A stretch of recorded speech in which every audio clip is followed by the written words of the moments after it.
Friends, मैं दिनेश कुमार, स्वागत है आपका आपके कोचिंग चैनल पर। फ्रेंड्स, आज हमारा कंटूर सर्विंग का एक मस्त समझ चलना की लास्ट टॉपिक होगा।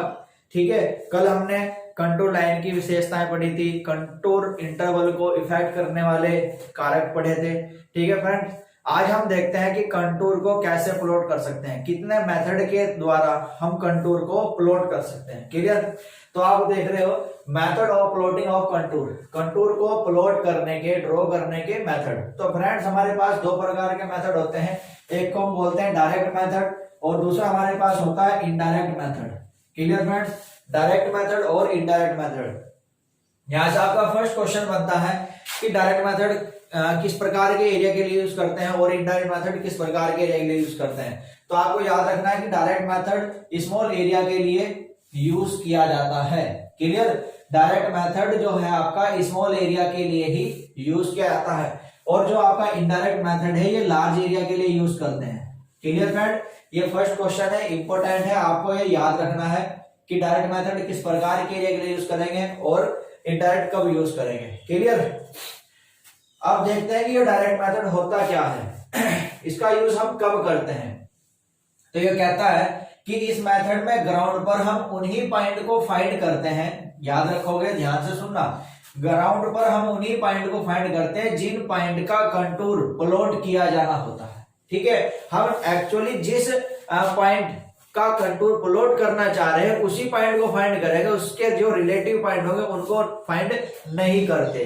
कैसे? फॉर एग्जांपल में आप समझोगे, माना आपने 100 मीटर एलिवेशन, जो जिन पॉइंट का एलिवेशन 100 मीटर का है, आपको वह प्लॉट करने हैं।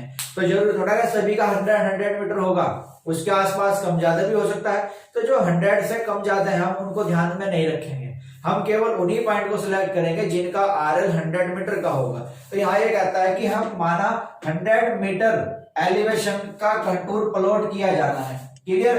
तो ग्राउंड पर हम उन्हीं पॉइंट को फाइंड करते हैं जिनका आरएल 100 मीटर होगा। समझिए? तो ये सेम आरएल के लिए यूज किया जाता है आपका डायरेक्ट मेथड। तो इसलिए इसको यूज किया जाता है कि ये स्मॉल एरिया के लिए, क्योंकि भाई एक काफी बड़ा एरिया है, उस पर ये जरूरी थोड़ा ही ना होगा कि सारे पॉइंट 100 मीटर के होंगे, उससे कम के भी हो सकते हैं, उससे ऊपर के भी हो सकते हैं। क्लियर? तो ये कह रहा है कि हम इसको सेम आरएल वाले पॉइंट्स के लिए ही यूज कर सकते हैं, तो इसलिए कह देते हैं कि ये स्मॉल एरिया के लिए यूज किया जाता है। Clear friend? तो याद रखना, स्मॉल एरिया के लिए ही हम इसका यूज कर सकते हैं। ठीक है, देखना इसके नेक्स्ट पॉइंट।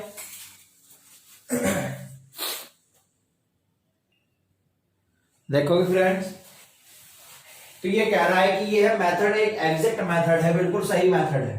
याद रखना, अगर एग्जैक्ट के रूप में क्वेश्चन आता है कि सबसे अच्छा मेथड कौन सा होता है कंटूर को प्लॉट करने का, तो आप कहोगे डायरेक्ट मेथड है, क्योंकि स्मॉल एरिया के लिए यूज कर रहा है और सिंपली इसको कहा गया कि भाई तुझे केवल 100 मीटर एलिवेशन को ही फाइंड करना है, अदर को देखना ही नहीं है। तो इसकी टेंशन, ये टेंशन फ्री हो गया, इसको केवल 100 मीटर वाले सिलेक्ट करने हैं और इधर वाले को क्या है, सारे देख के चलना है। तो ज्यादा एक्यूरेसी किसमें मिल सकती है?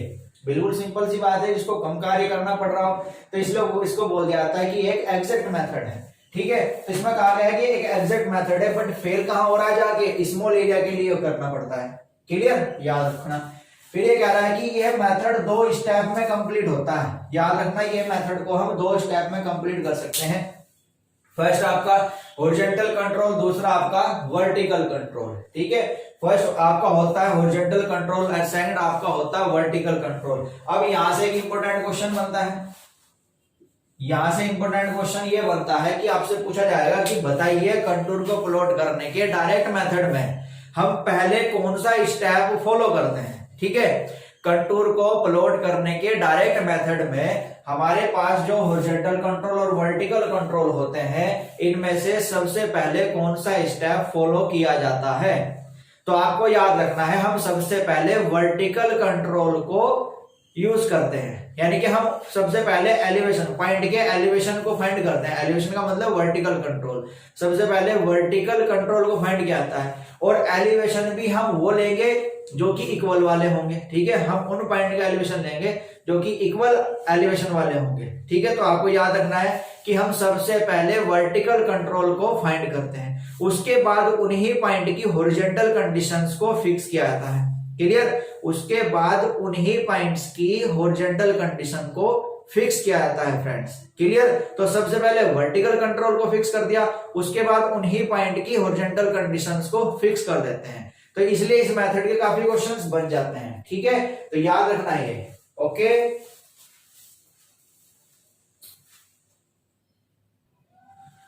तो ये देखना फ्रेंड्स, आप नोट कर सकते हो कि हम सबसे पहले फर्स्टली स्टेप जो हमारा होगा वर्टिकल कंट्रोल को फिक्स करेंगे, अर्थात उन्हीं पॉइंट्स को फाइंड करते हैं जिनका आरएल इक्वल होता है। क्लियर?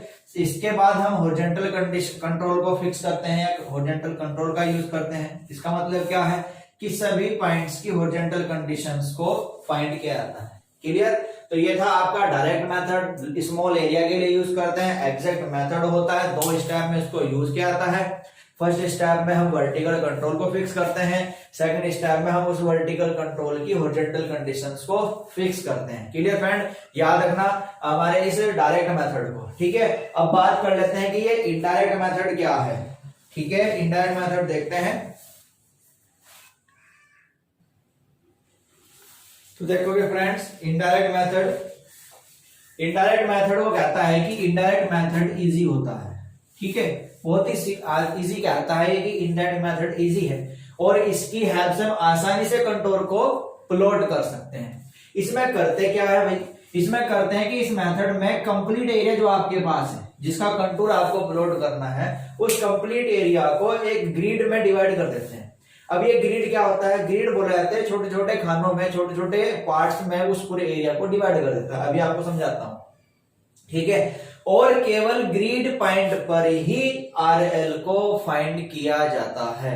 Clear friends? केवल ग्रिड पॉइंट जो आपके पास होंगे उसी आरएल को हम फाइंड करते हैं। देखना ये ग्रिड क्या होता है। हमारे पास एक काफी बड़ा एरिया है, हम ये मान लो हमारे पास एक एरिया है। ठीक है, ये हमने मान लिया कि एक एरिया हमारे पास है। हमने क्या काम करा कि इस एरिया को 5x5 या 20x20 साइज के छोटे छोटे पार्ट में बांट देते हैं, यानी कि ऐसे इसको ऐसे छोटे छोटे पार्ट्स में डिवाइड कर दिया जाता है। और ये वाले जो पार्ट्स होते हैं, ये वाले जो पॉइंट है, ये कहलाते हैं हमारे ग्रिड पॉइंट कहलाते हैं। इनको बोलते हैं ग्रिड पॉइंट। ये सभी आपके ग्रिड पॉइंट है। ठीक है, और ये पूरा एक ग्रिड कहलाता है। और इस ग्रिड का जो अधिकतर हम साइज रखते हैं 5x5 मीटर से, या हम 20x20 मीटर का भी इसको रख सकते हैं। ये साइज ऑफ ग्रिड होता है, याद रखोगे, size of grid. Clear? Size of grid. तो समझिए ग्रिड क्या है। तो हमारे पास जो काफी बड़ा प्लॉट एरिया था उसको हमने छोटे छोटे हिस्सों में डिवाइड कर दिया, जिसको हम बोलते हैं ग्रिड। और इसने कहा कि फिर हम जो आरएल फाइंड करेंगे केवल इन ग्रिड पॉइंट के ऊपर ही फाइंड करेंगे। क्लियर? ठीक है, तो अब देखो इसने ये कहा है कि ये एक इजी मेथड है, तो इजी तो दिख रहा है हमें ये, बट उसने ये भी तो कहा है कि ये लार्ज एरिया के लिए यूज करते हैं। तो आपको मैंने भी बताया था कि जब कोई कार्य किसी लार्ज एरिया के लिए किया जा सकता है तो हो सकता है कि उसके अंदर एरर आए। समझ गए ना? कोई कार्य हम एक स्मॉल एरिया के लिए करें और वही कार्य फिर हम लार्ज एरिया के लिए करें, तो हम ये कहेंगे कि भाई ज्यादा एक्यूरेसी आने की संभावना तो स्मॉल एरिया में है, इसको आप इजीली अच्छी तरीके से कर सकते हो। लार्ज एरिया के लिए कोई कार्य करेंगे तो हो सकता है उसमें कहीं पर कोई एरर आ जाए। तो इसलिए लार्ज एरिया में यूज होने के कारण आप याद रखोगे ये एक्यूरेट नहीं होता है। ठीक है, याद रखना ये ज्यादा एक्यूरेट नहीं होता, ज्यादा एक्यूरेट नहीं होता। Clear friends? याद रखना है इसकी एक्यूरेसी कम होती है, क्योंकि लार्ज एरिया में हम इसका यूज कर रहे हैं, इसलिए इसकी एक्यूरेसी कम होती है। ठीक है, तो ये आपको याद रखना है। ठीक है फ्रेंड्स, तो ये याद रखना है। अब हमें जो डिस्टेंस फाइंड करनी है उस डिस्टेंस को निकालने के लिए आप एक फॉर्मूला याद रख सकते हो, y माइनस y1 बराबर होता है y2 minus y1 upon x2 minus x1। y minus y1 बराबर y2 minus y1 upon x2 minus x1 और x माइनस x1। इस फॉर्मूले का आप यूज कर सकते हो। ठीक है, इस फॉर्मूले का आप यूज कर सकते हो उस डिस्टेंस को निकालने के लिए जो डिस्टेंस आप फाइंड करना चाह रहे हो, ठीक है। यहां पर y जो डिस्टेंस निकालनी है वो होगा आपका y1 RL of first point, RL of first point, पहले पॉइंट का RL है। y2 यहां पर RL ऑफ सेकंड पॉइंट, ठीक है, RL of second point. x1 यहां पर डिस्टेंस ऑफ फर्स्ट पॉइंट,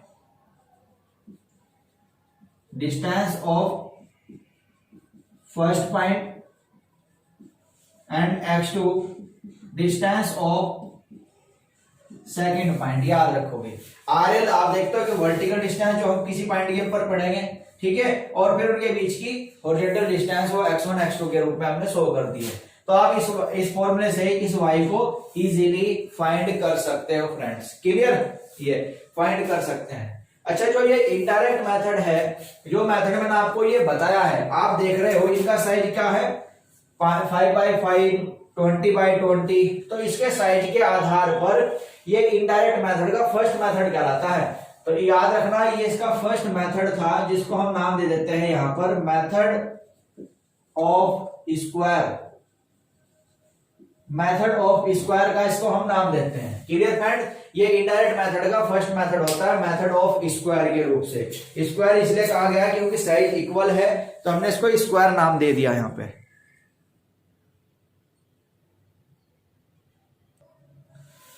ये कुछ और मेथड होते हैं इनडायरेक्ट के, जैसे कि method of cross section. Direct याद रखना है कि मेथड ऑफ क्रॉस सेक्शन का यूज हम कहां करते हैं, तो किसी रोड्स, रेलवेज, कैनाल सर्वे के लिए इस मेथड का यूज किया जाता है। नेक्स्ट हमारे पास आता है टैकोमेट्रिक मेथड। फ्रेंड, टैकोमेट्रिक का हम यूज वहीं पे कर सकते हैं जहां प्लेन टेबल सुटेबल ना बैठ रहा हो या कोई हिल एरिया हो, अनडुलेटेड एरिया हो। तो आपको याद रखना है कि अनडुलेटेड ग्राउंड के लिए, उबड़ खाबड़ एरिया के लिए, उबड़ खाबड़ मतलब होता है हिल एरिया, हिल एरिया के लिए हम प्लेन टेबल सुटेबल रखते हैं, सॉरी प्लेन टेबल जहां सुटेबल ना हो वहां पर टैकोमेट्रिक सुटेबल होता है, याद रखना। नेक्स्ट मेथड हमारे पास आता है प्लेन टेबल मेथड। अब हिल एरिया में तो इसका यूज कर नहीं पा रहे हैं, तो प्लेन टेबल किसी फ्लैट एरिया के लिए या ओपन एरिया में ही इसका यूज हम कर सकते हैं। क्लियर फ्रेंड्स, तो ये आपको याद रखना है, ये दो मेथड होते हैं आपके कंटूर को प्लॉट करने के। अब कुछ कंटूर के छोटे छोटे पॉइंट है, मैं आपको लिखवा देता हूं, उनको याद रखना है। तो देखोगे friends, use of contour, contour का यूज क्या है ये भी आपको याद रखना है। किसी रिजर्वायर की कैपेसिटी को फाइंड कर सकता है, ठीक है फ्रेंड। किसी रिजर्वायर, रिजर्वायर मतलब जिसके पीछे पानी भरा रहता है, जलाशय जिसको बोला जाता है। किसी रिजर्वायर की कैपेसिटी को बताने के लिए, हिली एरिया में रोड के अलाइनमेंट के लिए, सड़क संरेखन में इसका यूज किया जाता है, कि ड्रेनेज सिस्टम के डिजाइन के लिए इसका यूज किया जाता है, ठीक है।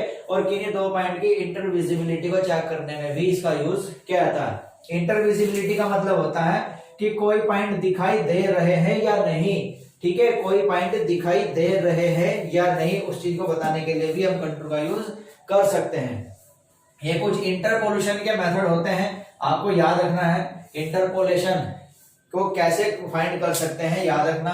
इसके तीन मेथड होते हैं, एस्टिमेशन मेथड, अरिथमेटिक मेथड और ग्राफिकल या कंप्यूटेशन मेथड, ठीक है। ये बस मेथड के नाम याद रखने हैं। क्वेश्चन ये आया है कि सबसे ज्यादा एक्यूरेट मेथड कौन सा है, तो हमारे पास जो ग्राफिकल या कंप्यूटेशन मेथड है ये सबसे ज्यादा एक्यूरेट होता है, वेरी मोर। इससे कम है आपका ये अरिथमेटिक मेथड, और सबसे कम होता है आपका एस्टिमेशन मेथड। क्लियर फ्रेंड, तो याद रखना है। ये था हमारा प्लान टेबल।